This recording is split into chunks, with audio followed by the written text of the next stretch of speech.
కళ్ళలోకి కన్నీరు రాగానే మాట కొంచెం తడబడుతుండగానే ఏమైంది మామా అంటూ అడిగే గొంతు వీరా. నీతో ఉంటే నవ్వుతూ ఉంటారా, నువ్వుంటేనే మనమని అంటామురా. కారణాలు దొరకవు నువ్వు దూరం పోవాలన్నా, నీకు నాకు మధ్యలో దూరం రావాలన్నా. వద్దు అంటూ ఆ క్షణాన్ని ఏడుస్తూ ఆపనా. గమ్యం చేరే పయనాన్ని స్నేహం ఆపుతుందా.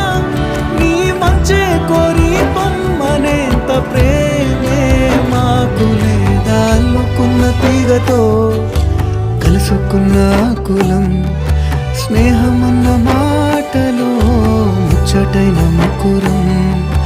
అందమైన జీవితం పంచుకున్న దోస్తులు.